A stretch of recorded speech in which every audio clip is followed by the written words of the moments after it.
Hey you there! Do you ever wish you could tell your fantasy story? That cool idea that floats in the back of your mind? Wanting to get out there in the real world and be real? Well, I really wanted to do that. And as a big fan of manga and seeing a lot of cool webcomics on the World Wide Web, I decided to make my own webtoon. Why not, right? Get that fantasy story out there for once. However, it wasn't that easy. Let me tell you about that one time I made a fantasy webcomic and got my fantasy work into a digital art magazine because of it. Disclaimer though, this comic was made a while ago, before I started doing my game art studies, so the artwork is quite outdated. Doing a fantasy related story was something that had been on my mind for a long time. I had done a lot of world building and kept a ton of notes. Whenever I had a surge of inspiration, often at the end of the day, I would write down the ideas I had. This grew into quite a big, interconnected world. But a cool big world has no point if it's not used somewhere. One of my big passions has always been drawing, and I wanted to make something big and epic like Lord of the Rings or World of Warcraft. Oh, and like I said before, I also really liked anime and manga, like Berserk for instance. So, while reading lots of manga, it came to mind that I could also make a manga, or a comic, to tell my story that way. It led to quite a few rough drafts, that you can see here. But I always felt stuck when I got to the main character. I had the writing set out, but I just felt something was missing in the designs. Some kind of simplicity and recognizability was missing, until I randomly doodled out this sketch. A young character crying because he got hurt in a sparring match, that's why there's a cut on his hand. I really liked his hairstyle, so I decided to continue. Then I made a character sheet. Here it was truly decided that this would be the main character. His design was simple and recognizable, like those little two hair sprouts coming out of the top of his head. I could see myself draw him multiple times.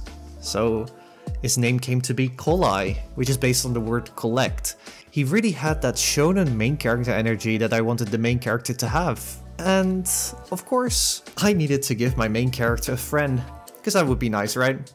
Someone that he could have character development with, or maybe he turns into a rival, who knows? Well, of course I do know, but I'm not gonna tell.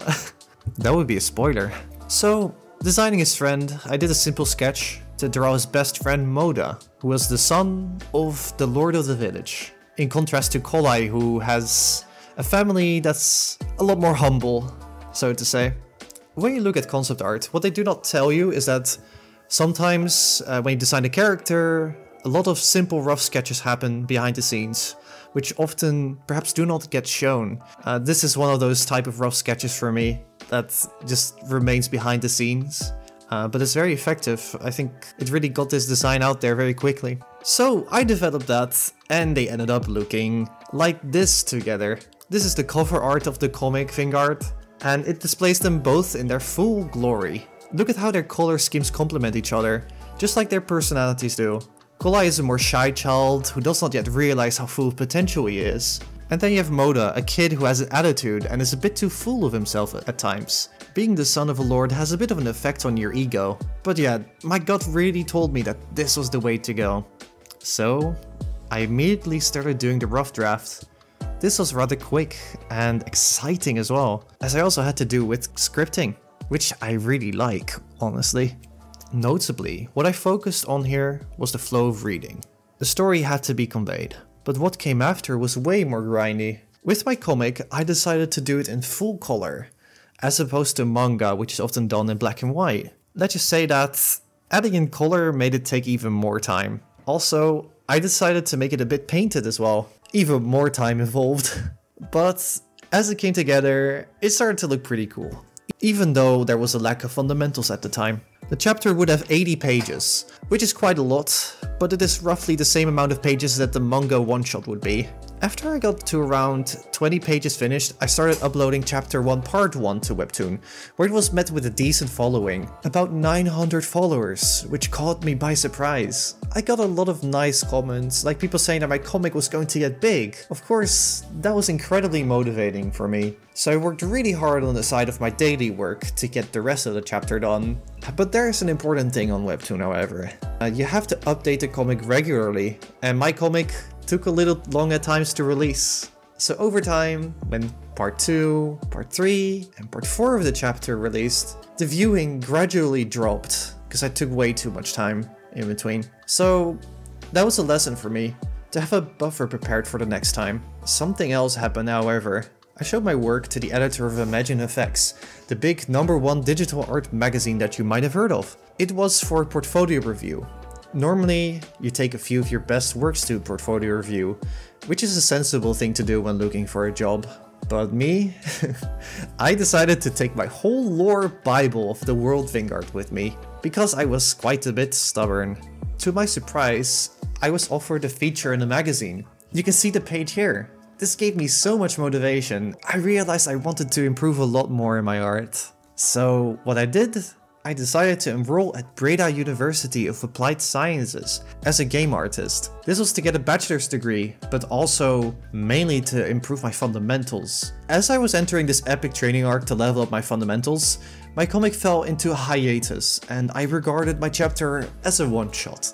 But something new looms on the horizon. In 2024, a sequel comic, or a soft reboot so to say, awaits. And a familiar character has grown up a little. Here I would like to announce, in December 2024, a new Vanguard one-shot will be released. A well-rounded short story arc. In conclusion, if you want to make a fantasy comic, if that idea is in your head, just do it and do not hesitate. Don't be afraid to post it either. You're gonna find mistakes anyways, even if you do it. Don't wait for the perfect moment. Make the comic, and if it fails, then you make a new one and it gets even better, and that way you learn. If you start getting a following, my advice would be to either have a buffer so that if your comic catches on, that you can have a steady release of chapters so that you don't fall into a too long hiatus by accident. So yes, strike while the iron is hot. I think that's really important. Anyhow, thank you so much for watching. It was very nice making a video again, and I plan to be doing more soon. I also graduated from my university right now, which I'm really happy about, so a whole new chapter opens up for me and I'm excited to show you my future works. Yeah, and I hope you like the comic that's going to come out in December 2024. I'm excited about it. It's a lot more of a manga style. I did it in black and white, so it's a bit different. Curious to see what you think of it. Anyhow, thanks for watching and see you in the next video. Have a nice summer.